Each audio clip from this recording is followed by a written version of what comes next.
በትግራይ ዛሬም የድሮን ጥቃት መፈጸሙን ነዋሪዎች ተናገሩ። የአገራዊ ምክክሩ አራት አጀንዳዎችን ከስምምነት ሳይደርስባቸው ወደ ቀጣይ ዙር ተሻገሩ። ሰላም፣ ይህ ዴሊ ወሬ ነው። ለአሁን የመራረጥንላችሁን ወሬዎች እናስደምጣችኋለን። በቅድሚያ አጫጭሮቹን። የክልል ልዩ ኃይል መፍረስ በገለልተኛ አካል እንዲፈተሽ ተጠየቀ። በኬንያ በደረሰ የሄሊኮፕተር አደጋ የ7 ሰዎች ሕይወት ማለፉ ተሰምቷል። የሩሲያ ጥቃቶች በካርኪቭ የ10 ሰዎችን ሕይወት ቀጠፉ። ሌላ በምናሰማችሁ ወሬ ሃርቫርድ ዩኒቨርሲቲ በአስከሬን ንግድ ቅሌት ምክንያት $53 ሚሊዮን ሊከፍል ነው ተባለ። እነዚህንና ሌሎች ወሬዎችን በዝርዝር እናስደምጣችኋለን። ቻናላችንን ሰብስክራይብ፣ ቪዲዮቻችንን ላይክ እና ሼር እያደረጋችሁ አብራችሁን እንድትዘልቁ በማክበር ጠየቅን። በትግራይ ዛሬም የድሮን ጥቃት መፈጸሙን ነዋሪዎች ተናገሩ። በትግራይ ክልል ዛሬ ነሐሴ 13 ቀን 2018 ዓ.ም በሐውዜን በረሃሌና አዲጉዶም መካከል በሚገኘው የአፋርና ትግራይ አዋሳኝ ቀጠና ላይ ከትላንቱ ተጨማሪ የድሮን ጥቃት መፈጸሙ ተሰምቷል። ጥቃቱ በደቡብ ምስራቅ ትግራይ ዞን ክልተ አውላሎ ወረዳ ማህመደና አካባቢ የተፈጸመ ነው ተብሏል።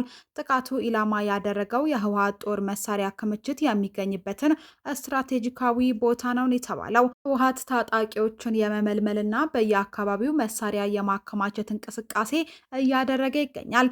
የፌዴራል መንግስት አካላት በህዝቡ ላይ ተጨማሪ ጦርነትና ትንኮሳ እንዳይነሳ ለመከላከል ቅድመ ጥንቃቄ ባለው መልኩ የቡድኑን የጦር መሳሪያ ክምችቶች አልሞ የማውደም እርምጃ እየወሰደ ይገኛል የተባለው።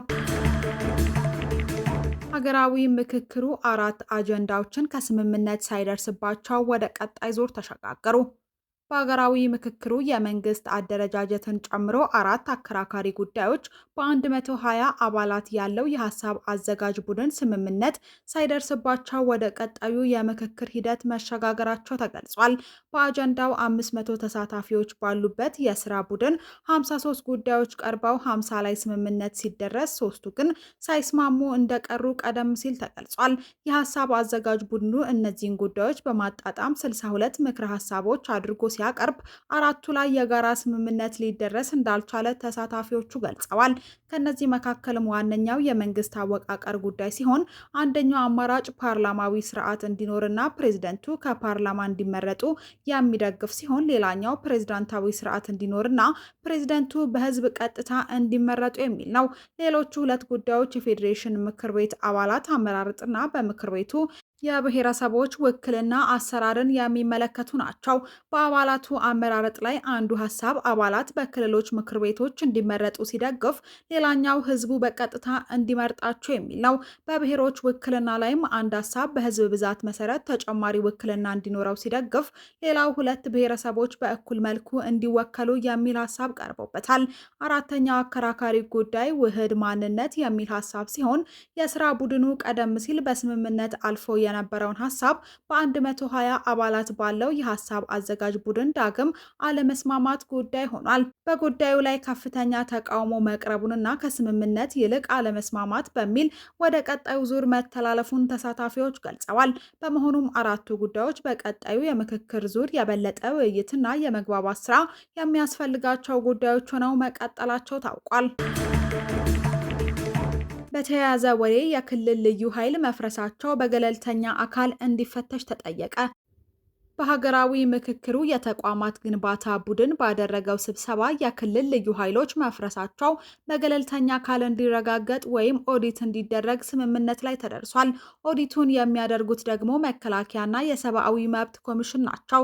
ከዚህ በተጨማሪም ማንኛውም የክልል የጸጥታ መዋቅር ከመከላከያና ከፌዴራል ፖሊስ በላይ መሆን እንደሌለበት ተጠቁሟል። ክልሎች የሚኖራቸው የሚሊሻ አባላትን በወታደራዊ ሳይንስ የሰለጠኑ እንዲሆኑ ስምምነት ተደርጓል። በኬንያ በደረሰ የሄሊኮፕተር አደጋ የ7 ሰዎች ሕይወት አለፈ። ዛሬ በሳምቡሩ ካውንቲ አሎሎኩዌ ተራራ ላይ በደረሰ የሄሊኮፕተር መከስከስ አደጋ 6 ጎብኚዎችና አንድ አብራሪ ሕይወታቸው እንዳለፈ የኬንያ ፖሊስ ዋቢ አድርጎ የአካባቢው መገናኛ ብዙሃን ዘግቧል። ሄሊኮፕተር 130 ቢ4 የሚል መለያ ያላት ሄሊኮፕተር ከሱያን ወደ ሎይሳባ አካባቢ በመጓዝ ላይ ያለች ጠዋት 3 ሰዓት ላይ ተከስክሳለች ነው የተባለው። የአቪዬሽን ባለስልጣናት የአደጋውን መንስኤ ለማጣራት ምርመራ ጀምረዋል ተብሏል። የሩሲያ ጥቃቶች በካርኪቭ የ10 ሰዎችን ሕይወት ቀጠፉ።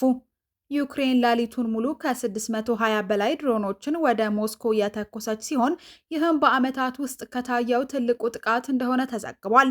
በሌላ በኩል ደግሞ የሩሲያ ጥቃቶች በዩክሬን ካርኪቭ ክልል የ10 ሰዎችን ሕይወት መቅጠፋቸውን የሩሲያና የዩክሬን ባለስልጣናት ገልጸዋል።